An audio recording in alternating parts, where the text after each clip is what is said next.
তারিখের আগে মুহাবিররা কোথায় ছিল? 5 তারিখের আগে ডাকাতের দলটা কোথায় ছিল? 5 তারিখের আগে গুন্ডারা কোথায় ছিল?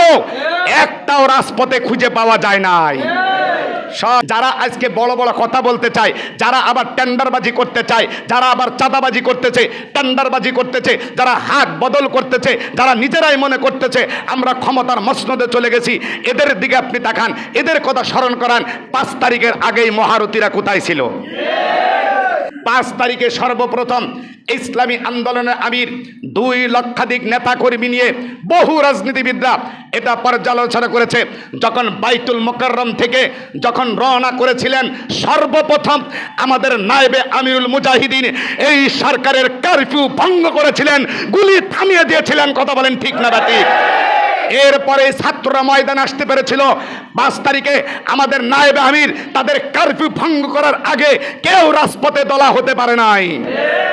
সেই নায়েবে আমির আজকে ইসলামী আন্দোলনের, সেই ইসলামী আন্দোলনের আজকে ফসল আপনারা খেতে চান, আর ইসলামী আন্দোলনের ফসল ইসলামী আন্দোলনের কর্মীরা খেতে পারে না, দুর্বল প্রকাশ করে। ভাইরা আমার, আজকে এক শ্রেণী হুজুরদেরকে বলতে এখন দেখবেন এক শ্রেণী হুজুররা বড় লম্বা লম্বা কথা কয়, রাগ করেন আমার সাথে, বড় লম্বা লম্বা। আলহামদুলিল্লাহ, আপনারা নিষ্পেষিত হাত থেকে বাচ্চার লম্বা লম্বা কথা বলবেন, আমরা আপনাদের খেদমত করব। তবে যে যেই জায়গায় সম্মান পাওয়ার যোগ্য তাকে সম্মান দিয়ে কথা বলতে হবে। কথা বলেন ঠিক না ঠিক? ইসলামী আন্দোলনকে মাইনাস করে কথা বলবেন, এদেশের জনগণ আর মেনে নেবে না।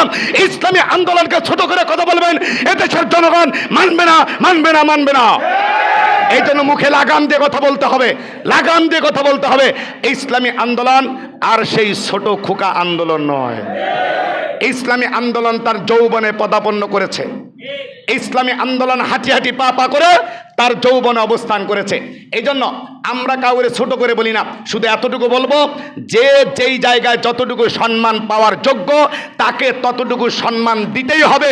যদি সম্মানের হানি করার চেষ্টা করা হয়, সেই সম্মান ইসলামী আন্দোলনের কর্মীরা ছিনিয়ে নিতে বাধ্য হবে ইনশাআল্লাহ।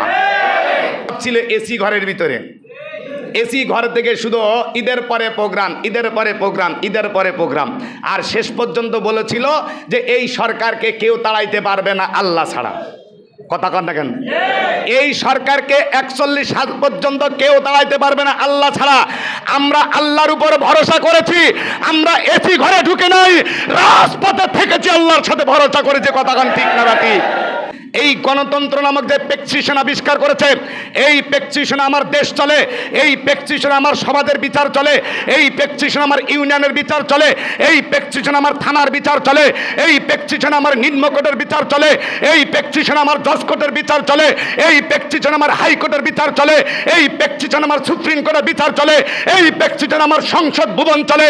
আমি জিজ্ঞেস করতে চাই, সেই সংসদ ভবন থেকে শুরু করে আমার পরিবার পর্যন্ত, আমার পরিবার থেকে শুরু করে সংসদ পর্যন্ত আব্রাহাম লিঙ্কনের যে আইনের দেশ চলে, এই আইন, এই গণতন্ত্রের পক্ষে যদি আপনার আমি চলি, আমার নবী, আমার আল্লাহ আপনার প্রতি খুশি। আব্রাহাম লিঙ্কনের গণতন্ত্র পক্ষে স্লোগান দেবেন, আপনার মৃত্যু হবে মুনাফিকের মৃত্যু। তাহলে তাকওয়া কোথায়?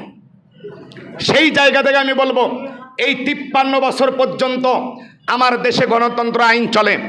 এই গণতন্ত্র আইনের পক্ষে যারা স্লোগান দিয়েছে, যারা স্লোগান দিবে, যারা দিয়েছে, দিচ্ছে, এবার যারা দিবে, কখনো তাদের রোজা 12 মাস রাখলেও তাকওয়া অর্জন হতে পারে না। আল্লাহ, আল্লাহর নবী গণতন্ত্রে খুশি, সমাজতন্ত্রে খুশি, ধর্ম নিরপেক্ষতাবাদে খুশি। যেটা আল্লাহ, আল্লাহর নবী খুশি না, সেটা কোনো মুসলমান ইমানদার খুশি হইতে পারে? তাহলে আমাদের আওয়াজ তুলতে হবে। আমরা গণতন্ত্র বুঝি না, ধর্ম নিরপেক্ষতা বুঝি না, রাজতন্ত্র বুঝি না, একটাই তন্ত্র বুঝি, কোরআনের তন্ত্র। আল্লাহ, আল্লাহর নবী এই কোরআনের আইনে খুশি, আমরাও কোরআনের আইনে খুশি। কথা বলেন ঠিক না বা ঠিক? আল্লাহ রাব্বুল আলামিন আমাদের বুঝার তৌফিক দান করুক। সবাই বলেন আমিন। জোরে বলেন আমিন, আরো জোরে বলেন আমিন। ভাইরা আমার, সর্বশেষ আপনাদের কাছে কথা, আমরা যদি আমাদের জায়গা থেকে পরিপূর্ণ সিস্টেম অনুযায়ী ইসলামের জন্য মহাব্বত করে যদি আমরা দাওয়াতের কার্যক্রম চালাইতে পারি, আমাদের কারো কাছে যাওয়ার কোনো প্রয়োজন নাই। সাহায্য করবেন আমাদেরকে, সাহায্য করবেন আমাদেরকে কে? এই জমিন তৈরি করেছেন কে? এই আসমান তৈরি করেছেন কে? আপনাকে আমাকে তৈরি করেছেন কে? আপনাকে আমাকে তৈরি করেছেন যেই আল্লাহ, জমিন তৈরি করেছেন যেই আল্লাহ, বিপদে পড়ে চাই সহযোগিতা করবে আমাকে সেই আল্লাহ। তবে আমাদের সেই ঈমান থাকতে হবে। কথা কোন ঠিক না ঠিক? ভাইয়েরা আমার, সর্বশেষ আপনাদেরকে মেসেজ দেই, সেটা হলো 5 তারিখ আপনারা জানেন, তারপর একটু স্মরণ করাই দেই। এই জন্যই স্মরণ করাই দেই, যারা নাকি অন্যান্য দলের সাথে এখনো আমাদের লোক নাকি ইসিত পিসিত করেন, এখনই যদি আমাদের লোক ইসিত পিসিত করেন, আবার কিছুদিন পরে যে কি করবেন আল্লাহ ভালো জানে, এটা আমার জেহেনে কোনো বুঝ আসে না।